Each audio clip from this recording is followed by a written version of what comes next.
materia de ginecología ya de manera más específica. Pero sí, hay que denotar que hay 3, se aproximan, vean, entre el primero y 7 de febrero, fecha probable del parto, y esto se da una semana cuando el crecimiento y la biomasa del feto va de manera normal. Entonces puede decir más o menos una semana.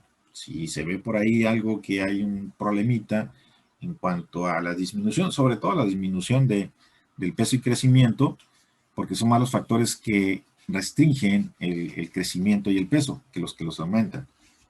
Entonces, vamos a considerar 2 semanas, más o menos 2 semanas, y así sucesivamente, ir aumentando. Entonces, hay tres reglas, por ejemplo. ¿Cuál es la mejor? Pues dependerá de la adaptación, ¿no? En la materia de ginecología, aquí la mencionamos, que existe, cómo se calcula a grosso modo, pero ya la parte específica va a ser un semestre completo de ginecología, y luego en las clínicas, cómo se hace, cómo se calcula. Lógicamente que van a dar el porqué de cada uno de estos y la justificación en los tiempos de origen y en los cálculos para decir, esta es la mejor, o bien a la que ustedes se vayan adaptando en su momento, de acuerdo a las condiciones en las que se encuentran ejerciendo su profesión y a la facilidad. Decir, bueno, pues por decir, a mí se me hace más fácil la regla de Wahl, entonces esa es la que aplico porque es la que me funciona y le ando más cerca a los cálculos de la fecha probable del embarazo. Perfecto, si eso es así, adelante, ¿no? Eso mucho tiene que ver con la experiencia en el campo de acción de cómo se van dando. Y eso es importante y relevante. Entonces, ¿cuál se adapta más a la situación y a la condición en la que se encuentran para obtener el mejor de los resultados en las pacientes en su control? Eso es importantísimo. Entonces, y eso que lo digo no es algo propio, sino que en la plática con diferentes médicos generales y ginecólogos que están en el ejercer, pues es lo que expresan, ¿no? Ah, mira, yo me adapto a esta, me funciona, me va muy bien y tengo las estimaciones en los meses, en los 6 o 7 meses. 6 o 7 meses, porque recuerden que llevan 2 o 3 cuando realmente se entera el médico que ya tiene un embarazo y es cuando toma el control, digamos, del seguimiento del desarrollo del embrión y el feto. Por eso es que digo 6 meses, ¿sí? Porque normalmente es el tiempo real que está llevando el seguimiento del crecimiento y del desarrollo fetal. No, sería inconsistente decir, pues es que tiene el control de los 9. Generalmente no es así. Generalmente son 6, o a veces hasta 5 o menos. Entonces tenemos esta situación. Ahora, ¿cómo se da el crecimiento? ¿Cómo se da ese desarrollo, ese incremento en masa del feto? Para esto tenemos que, si va creciendo, se va desarrollando, va a haber expresiones donde, desde el punto de vista organogénico, perdón, ya en la 8ª semana, para la 9ª semana ya está estructurada, decir, ok, aquí está. Pero entonces va a empezar, digamos que a madurar cada una de sus estructuras, se va a empezar a crecer rumbo a su desarrollo normal, a su estructura y tamaño normal al momento del nacimiento.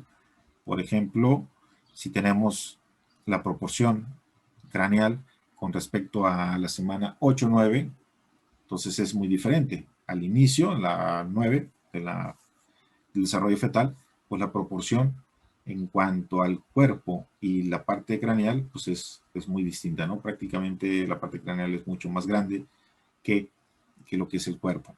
Las partes de las extremidades superiores e inferiores no se desarrollan al mismo tiempo y del mismo tamaño. Sí está la estructura con la que va a terminar, pero el tamaño todavía no está bien desarrollado. Entonces, en ese inter de los meses hacia la semana 38 va a haber un desarrollo. Y va a haber casos relevantes. ¿Y qué escala podemos utilizar? ¿Y cuál? Pues ahí hay 3. Hay sucesos relevantes, hechos principales en cuanto al desarrollo. Pero estoy viendo 3 diferentes. 3 libros diferentes, no le estoy poniendo la bibliografía, pero vean, Los desarrollos relevantes o que son más expresivos, es decir, de anotar, me pasó esto, hubo este cambio, hubo este otro. Decía, por ejemplo, la proporción de la cabeza en la 9ª semana es muy grande con respecto al cuerpo y al final de la 12ª semana o a la 13ª inicio, pues ya la proporción como que ya se va equilibrando, por mencionar un caso o una parte de la diferenciación o lo que sucede aquí en estas semanas. Entonces, hay intervalos en la bibliografía donde van, por ejemplo, de 9 a 12. Vean la diferencia en cuántas semanas hay diferencia de un momento a otro. Si vemos de 13 a 16, o sea, la cantidad, 13 al 16, 3, 17 al 20, 3, del 21 al 25, ahí son 4, 26 al 29, 3, 30 al 34, 4, 35 al 38, 3. Como que se mantiene, ¿no? El intervalo del tiempo, decir, mira, de aquí a aquí pasa esto, de aquí a acá pasa esto, de aquí a acá pasa esto. Y va describiendo la literatura en alguno de los libros. Va describiendo como tal qué sucede en cada uno de ellos. Ahora, esa tabla que está en este desarrollo o esa descripción del desarrollo del feto es porque dijeron, bueno, pues vamos dividiendo de la semana 9 a la 38 en 7 partes. ¿Habrá sido así? ¿O es porque algo sucede en cada uno de esos intervalos que lo hace relevante decir, de aquí a aquí vamos a considerar? La pregunta surge, ¿por qué? Porque hay otra bibliografía que dice, no, mira, aquí en la semana 9 algo sucede.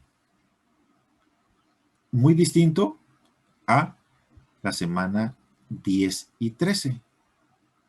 10 y 13. O sea que aquí, lo que está en intervalo, prácticamente aquí hay dos.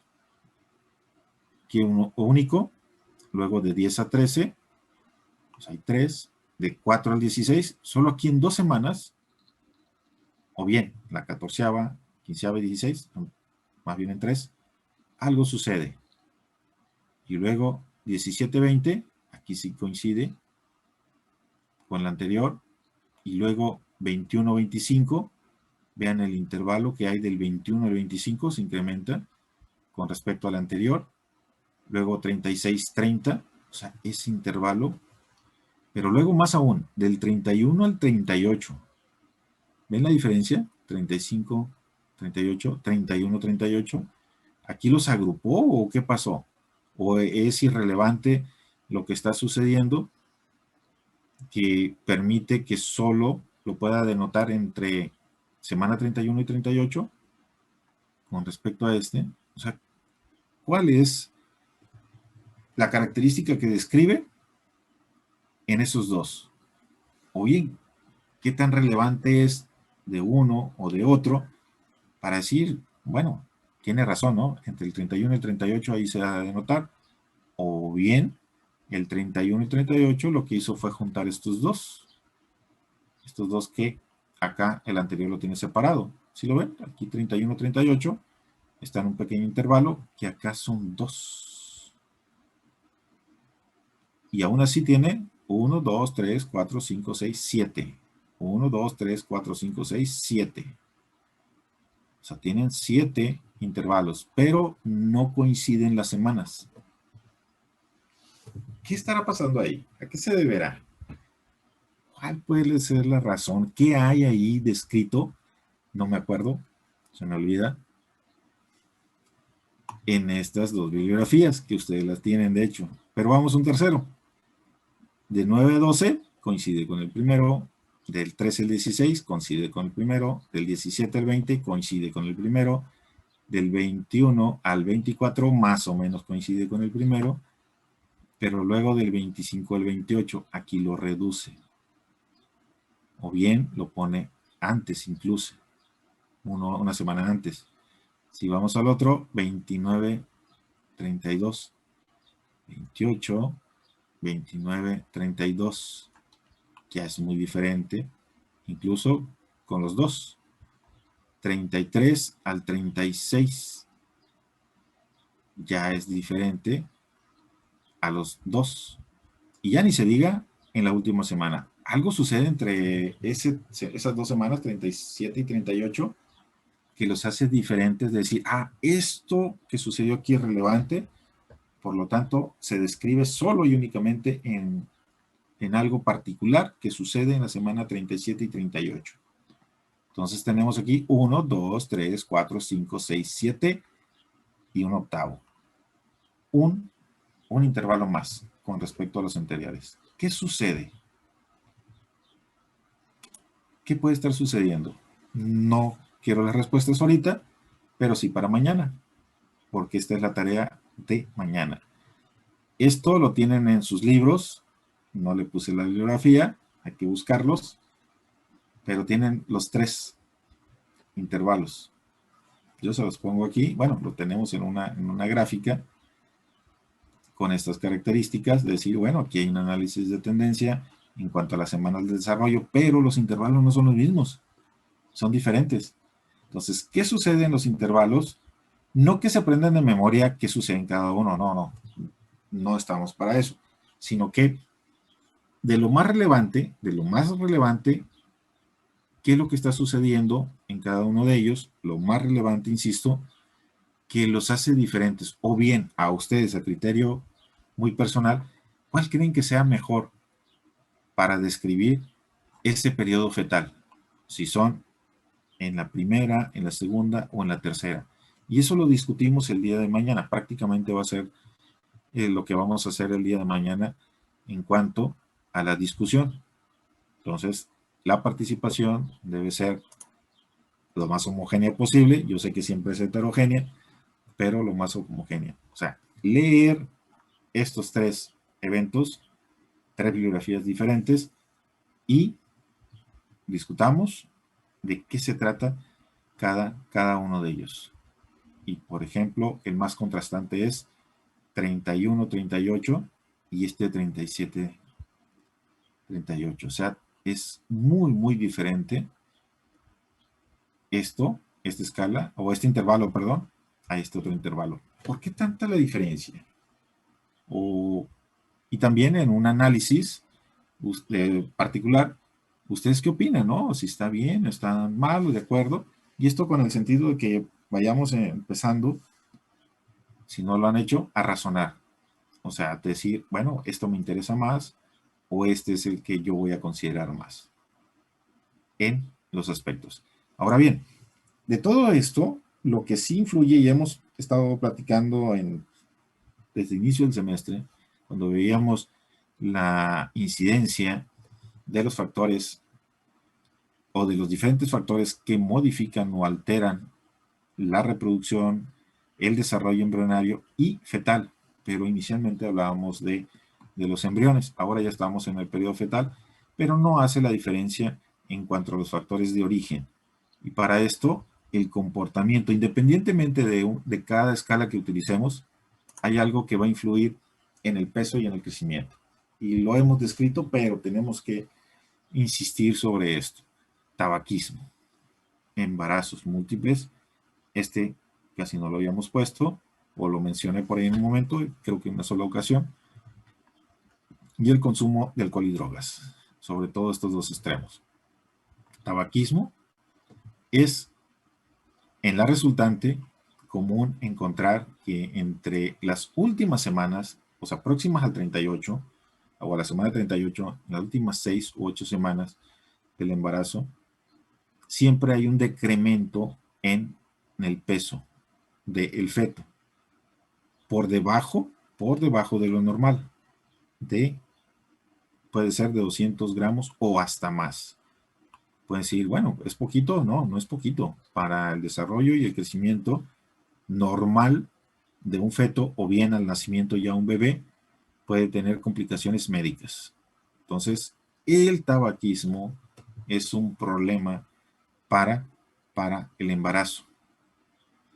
Si esto lo asociamos con la nutrición inadecuada, generalmente el tabaquismo lo utilizan a saber de la expresión que hacen las mujeres, es que dicen, es que tengo ataques de ansiedad y el tabaco me relaja.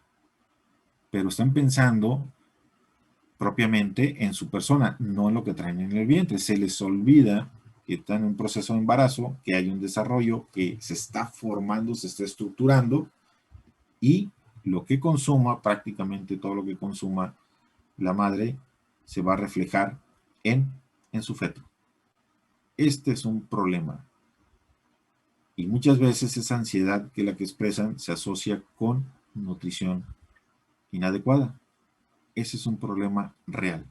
Ahora, no confundamos la obesidad con la nutrición, ¿no? Porque a veces dicen, no, mira, pues es que está rellenita, está bien nutrida. No es así, ¿no? La nutrición con la obesidad no es lo mismo. El volumen de la persona embarazada no significa que esté bien nutrida.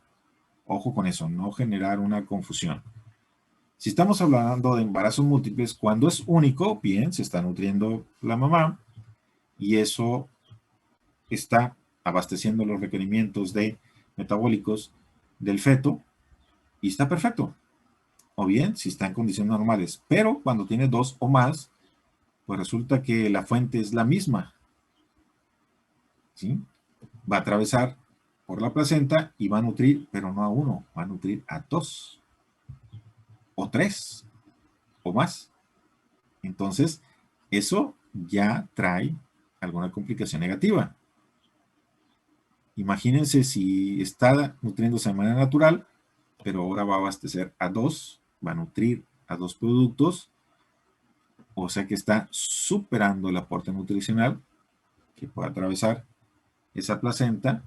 Y si a eso le asociaran problemas de nutrición, y si a eso le asocian tabaquismo, imagínense el problema que hay.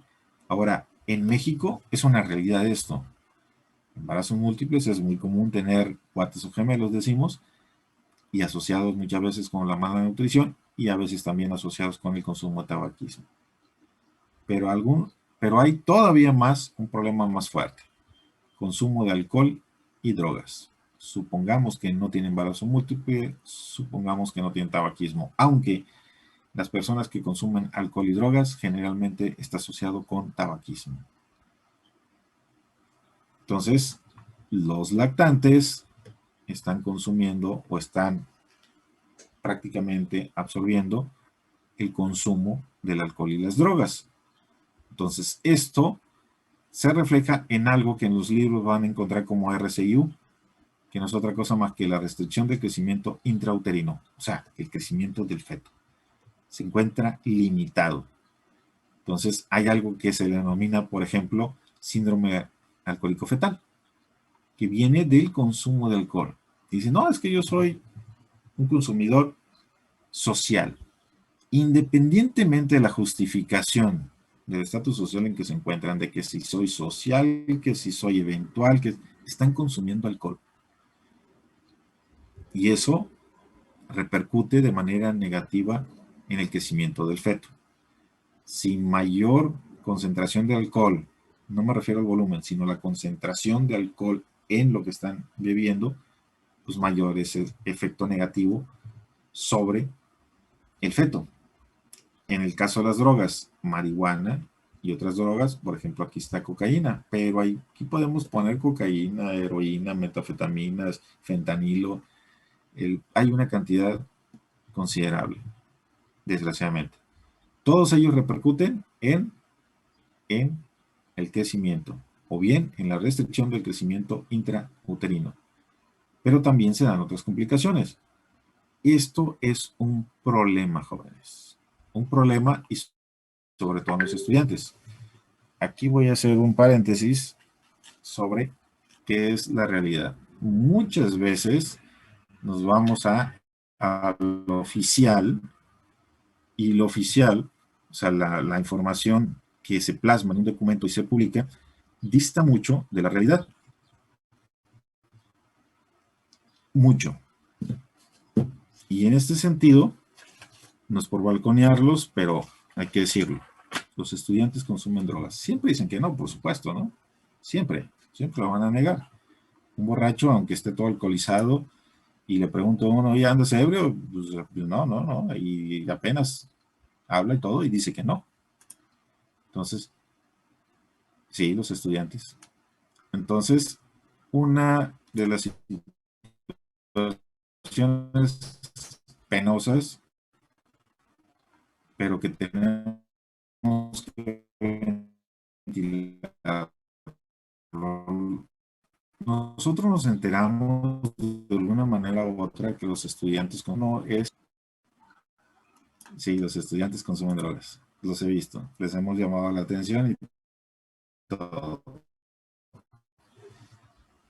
Por ejemplo, yo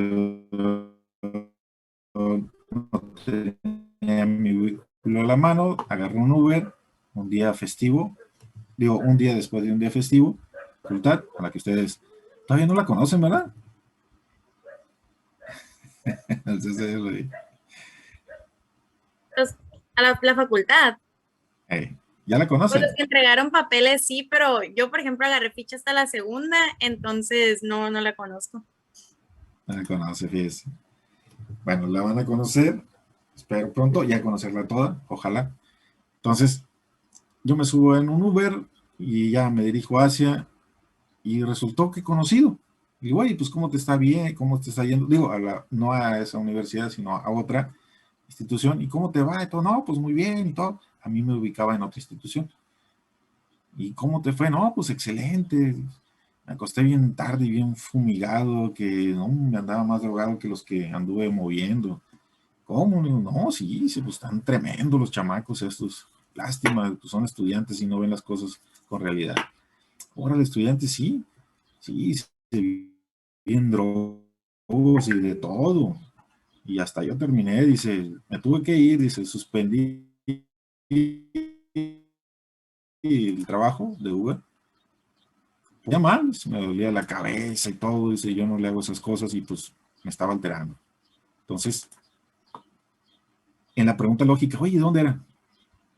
¿De dónde creen que eran? Todos ese grupito, En Fresno. de ahí donde ustedes están inscritos. ¿Mande? Que de psicología ¿Cómo dice? ¿Bustamante? y de filosofía y letras. En Fresnos. Nada, de medicina. Alumnos de medicina. Es para aguantar las guardias. ¿Cuáles guardias? Si no había guardias en ese momento. Y no justifica consumir drogas para aguantar guardias. Para nada. En ninguno es. Lo que Entonces, sí llegué a leer fue que los estudiantes de medicina tienen el índice más alto de tabaquismo en comparación con otras carreras. ya bajó porque hubo un programa, de hecho ya está prohibido fumar en la Facultad de Medicina. El interior está prohibido. Les llamamos la atención y hasta lo podemos correr, ¿no? Entonces, llamar la atención. Ya está prohibido fumar en cualquier sitio dentro de la facultad. Está estrictamente prohibido fumar. Al tabaquismo, ¿no? Tabaco. De repente se esconden por ahí en las gradas o algo y fuman otras cosas. Entonces, tenemos ese problema. Tienen el mayor grado de embarazos y estudiando una carrera de la salud. Sí, ahí el índice de natalidad en ciencias de la salud, en medicina, por ejemplo, lo tenemos Eso un se alto. llama internado, me han dicho. ¿Mande? A eso le dicen internado. Lo que están internados. Desde antes, no sé, les platiqué que tengo una sobrina que está en ciencias de la salud, está estudiante y está embarazada, 3 meses después nos enteramos, y en ciencias de la salud, por favor, toda la información la tenía. Pero pues una cosa es tener la información y otra cosa es llevarla a la práctica, ¿no? Es decir, aplicar el conocimiento. A lo mejor su sobrina no entró a esa clase, se la pinteó. No, pero son varias clases. Son varias. No, no hay justificación. No hay justificación. Pero bueno, pues, las hormonas por ahí a los dos, a mi sobrino y a la muchacha, se las alborotaron por ahí y bueno, hicieron eso. La calentura, dice, sí, pues, modo, ¿no? Pero ahí están, ahora hay que apoyarlos. Apoyarlos, no resolverles la existencia, que es distinto. Entonces, regresando a esto, tenemos un serio problema, jóvenes. Y en todos los niveles. Ahora, ¿en qué estatus social? En todos. Y tenemos estos problemas. Voy a dar un dato, por ejemplo, en esto. Hay una droga que se llama fentanilo, que un dato, no sé si lo vieron, recientemente salió, yo creo que ya está publicado por aquí en México, muy seguramente, que ¿Cómo dice? El alcohol quita muchos. Sí, sale uno y llegan 2 o 3, pero con deficiencias. Aquí tienen, ahí bueno, vamos a eso. Actualmente, el consumo de alcohol, drogas y tabaquismo en los jóvenes es mayor, pero ¿han visto por ahí en algún momento las cifras reales de autismo en niños? ¿No los han visto por ahí? ¿O no les conviene ver ese dato? ¿Saben dónde se da la mayor incidencia de niños con autismo? En jóvenes, donde la madre es joven. ¿Y dónde está asociado? Con tabaquismo, alcohol y drogas, principalmente. No es el único factor, ¿no? Aclaro, no es el único factor, pero se está asociado. Entonces tenemos serios problemas con muchos niños con deficiencias mental y visual. Muchísimo, muchísimo hay. No crean que esto ya es aislado ni escaso. Son problemas fuertes en mujeres en etapa reproductiva jóvenes. Ese es un problema. Y muchos de ellos son estudiantes o acaban de terminar de ser estudiantes y ya se van a una profesión. Jóvenes son adultos, no los puedo obligar a no consumir alcohol, ni drogas, ni tabaco, pero sí hacerles la invitación que se cuiden hacia ustedes mismos. Todos los profesores les van a tocar ese tema en algún momento. Todos tenemos el compromiso moral y civil, y más en ciencias de la salud, de hacer explícito esta temática. En casi todas las materias lo van a ver. Y aquí, lógicamente, estamos hablando del desarrollo fetal, ya lo vimos en el desarrollo embrionario, pero igual lo volvemos a tocar, donde inhibe el crecimiento. Y aún más, trae alteraciones al producto después del nacimiento. Y ese es un problema latente, jóvenes. Doctor, una pregunta. Sí. No pasa en cuestión de estas drogas, sino que hay mujeres embarazadas que para dolor, que para sienten esto y lo otro, y se automedican. ¿Hay algún síndrome o hay alguna condición por el exceso del uso de fármacos? Sí, sí, hay un problema. El primero es la malformación. Hay malformaciones congénitas porque utilizan fármacos que son tóxicos y van a través de la placenta y dan al embrión. El problema es cuando es desde el desarrollo embrionario, que no se estructuran. Incluso se tienen problemas de abortos por automedicarse. Ahí tocó un problema interesante y lo voy a criticar de manera constructiva. Creen que por ser estudiantes de, no hablo de primero o de segundo año, sino de cuarto, quinto, sexto año, se creen dioses y los amos y señores de todo y se automedican que porque son futuros médicos. Ojo con eso, jóvenes.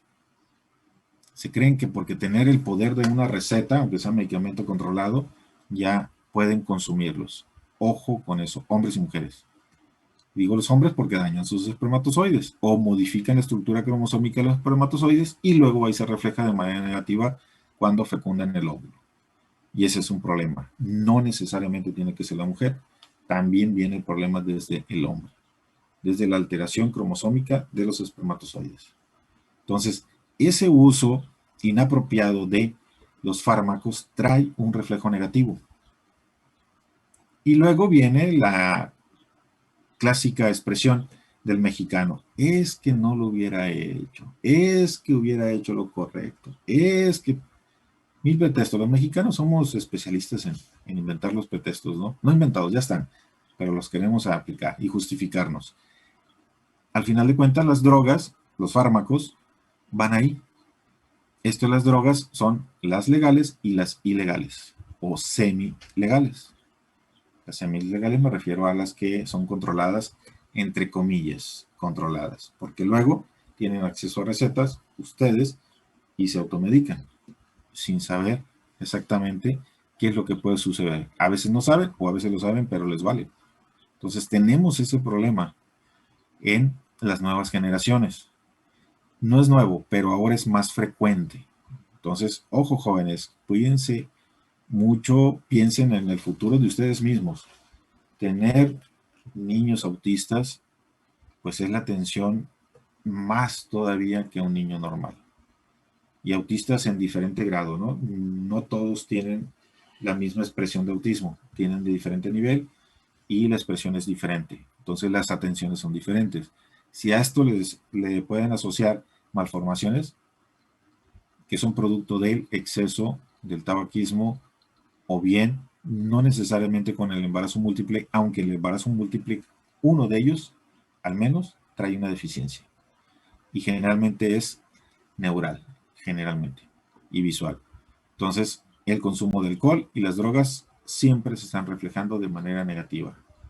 Dice, no, pues es que lo voy a recuperar, si hubo un decremento en el crecimiento, hasta 300, 400, 500 gramos, pero lo voy a tener, lo voy a nutrir y lo voy a recuperar. Sí, de manera de biomasa, sí, pero de manera estructural y neural, no.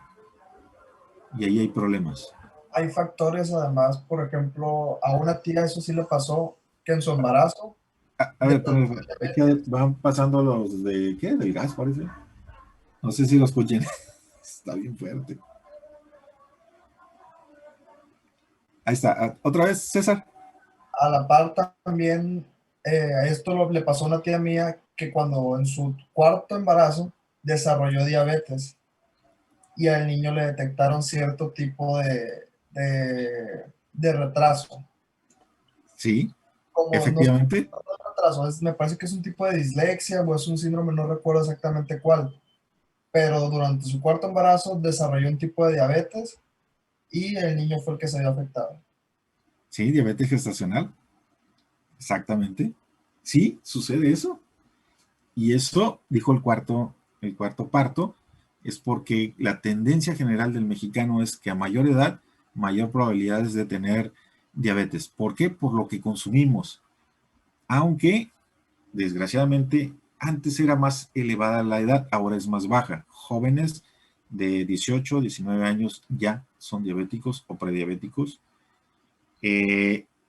En diciembre pasado estuve dando seguimiento a una familia por cuestiones de COVID. No me hicieron caso, es el 14, no estaba con ustedes. Entonces ya hagan esto, hagan aquello, no me hicieron caso. En resumen, en un mes falleció la mamá, el papá y la hija. Me hizo caso una hija y la abuela. La abuela de todos ellos la libró, la abuela. La muchacha de 21 años, obesa, diabética, falleció. 21 años. El papá, 52 años, obeso, sedentario, diabético, hipertenso, falleció. Igual la mamá, pero con 2 años de diferencia. Los tres fallecieron en un solo mes. ¿Por qué? Jamás me hicieron caso. Cuando me hicieron caso, le digo, bueno, pues ya para qué. Cuando quieran ir ustedes al hospital a atenderse de COVID es porque ya la saturación la van a tener al 60% y va a ser muy difícil recuperarlos. Fallecieron los tres. Así. Desgraciadamente. ¿Por qué? Por desidia. No es por otra cosa. Por desidia. No se quisieron atender a tiempo. Aún sabiendo que tenían problemas crónicos. Y más la de 21 años. Y falleció. Por diabetes. Y obesidad. Imagínense. Ese problema.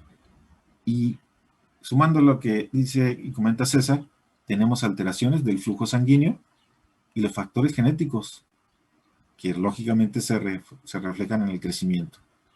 Entonces, los problemas crónicos es un problema en la reducción, o sea, la reducción crónica del flujo también sanguíneo.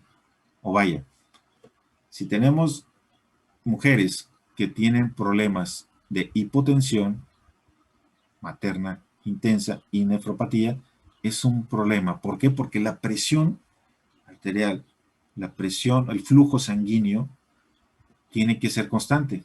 ¿Por qué? Porque la mamá lo que consume es el centro de distribución, digamos, de los nutrientes, de los metabolitos que necesita el feto, va a pasar por la placenta, pero necesita un flujo adecuado para que llegue hasta el feto. Y luego entonces también retornar los desechos metabólicos, llevarlos a la parte de los riñones y así sucesivamente, ¿no?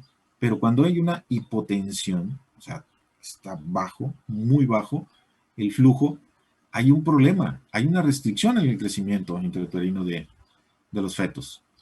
Ese es un problema real. Y créanme que yo el semestre pasado tuve un problema de hipertensión y hipotensión de los dos, a partir o como detonante un problema de nefropatía, y de verdad que se siente bien feo. Duré algunas semanas así, ya me controlaron y todo, ya se resolvió el problema de los riñones, ya solito prácticamente se resolvió el problema de hipotensión e hipertensión, solito. Pero imagínense una mujer y embarazada, donde necesita un flujo constante sanguíneo para satisfacer los requerimientos de los metabolitos del feto. Entonces, cuando hay ese problema, si es hipertensión, si es hipotensión, tenemos una reducción en el crecimiento de manera significativa. Entonces, son varios parámetros que tenemos que atender. Entonces, incluso se da hasta un problema de infarto. Entonces, tenemos ese problema. Y uno conlleva a otro. Por ejemplo, la enfermedad materna crónica, las alteraciones vasculares uterinas maternas son el factor primario y la alteración placentaria es un factor secundario. O sea, uno denota a otro. Entonces tenemos ese problema. Si nos vamos a la parte genética, pues imagínense, eso ya lo habíamos comentado, se va expresando de generación en generación. Entonces, por ahí después entrando al segundo trimestre, ya en el desarrollo del segundo trimestre podemos observar, decía por ahí en algún momento, ya las características de los fetos. Entonces podemos decir que tiene una alteración genética y antecede de las generaciones que son de nuestros padres o nuestros abuelos, y hay un momento de expresión. Entonces puede ser, por ejemplo, tanto de estructuras como numéricas, y esto cuando dije estructurales y numéricas, vean que estamos pasando por diferentes temas que a algunos de ustedes les va a tocar desarrollar, por ahí en la parte que repartí. Entonces, todos ellos se van a asociar a un lento crecimiento o a un deceso, o bien, no incremento, sino va a una disminución en la velocidad del crecimiento y en la velocidad de incorporar la biomasa, de tal manera que va a haber una restricción como tal. Y, por ejemplo, esa restricción es frecuente en los síndromes Down, por ejemplo. Llámese trisomía 21 o llámese trisomía 18. Se va a reflejar. De hecho, después del segundo, iniciando y hacia propiamente el segundo trimestre, cuando se ve en una ecografía prácticamente de tantos ejemplos y vaya las características anatómicas morfológicas de los fetos, se puede decir cuando es un Down. No quiero decir que con todos los síndromes, pero cuando es un Down, en un ultrasonido podemos decir, ahí viene un producto con un síndrome de Down. Se ve.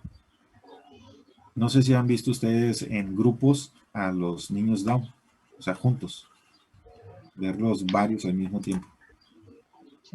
¿Les ha tocado verlos? Ver 10, 15 al mismo tiempo. Y si están los padres ahí alrededor, ubican o pueden ubicar, este es hijo de, y este es hijo de, y este es hijo de. ¿Pueden diferenciarlo? Yo la verdad no. Sí he tenido la fortuna de estar entre ellos, dado que participo y eventualmente, no muy seguido, en casa de un Mazatlán y los veo juntos. Y la característica general es que pues son casi iguales, hombres y mujeres, se parecen mucho. El gen que codifica para el síndrome de Down los hace muy, muy parecidos. Recordemos que somos la misma especie, de ahí viene la justificación, porque se parecen tanto. Entonces, tenemos esos detalles. Hay factores genéticos que se expresan y modifican y lógicamente se va a reflejar en el peso y en el crecimiento fetal. Entonces, cuando tenemos las curvas o los indicadores, decir, más o menos en este intervalo, que fue anteriormente lo que hablamos, pues cuando denotamos algo que precede de factores genéticos o de alteraciones en el momento del flujo sanguíneo, o está relacionada con el consumo de tabaco, o embarazos múltiples, y tantito peor, con el consumo de alcohol y drogas legales y ilegales, pues imagínense, podemos ubicarlos. Y en el caso de los médicos en México, tienen que tener muy claro esto, porque es algo común. Se asocia con alguno de ellos o con más de alguno de esos factores. Es una realidad. Es una realidad. Entonces, siempre ustedes, futuros médicos, tienen que estar al día con esto. Claro que va a haber una materia de ginecología, un semestre completo, muy bonito ese tema, donde van a ya especificar, ¿no? De manera muy precisa dónde y en qué parte del desarrollo se está dando cada uno de estos problemas y cómo se expresa, ¿no? Entonces, vamos a caracterizar en su momento la materia de ginecología cada uno de ellos. Lógicamente que también aquí van a tener una materia de genética. Como vamos empezando, pues prácticamente encerramos la temática pues muy diversa, ¿no? Pero aquí van a tener biología molecular, es el próximo semestre ya, biología molecular, y el siguiente es genética. Entonces, temas específicos para ver, por ejemplo, los síndromes. Salud. ¿Ya tiene COVID? ¿O todavía no? No, ni de broma que decirlo, ¿verdad? Entonces, mañana ¿dónde está? ¿Dónde está? Esto. Ya la lectura, por participación abierta y por dedocracia, vamos a discutir un poquito qué sucede en estos tiempos en cuanto a los intervalos y cuál es la más relevante o a qué podríamos dilucidar de que se trate que existan diferentes intervalos. ¿Okay? O cuál les llama a usted la atención para decir, este es el mejorcito y es el que me llama la atención. ¿Sale? Nos vemos el día de mañana, jóvenes. Que tengan bonita tarde. Cuídense mucho.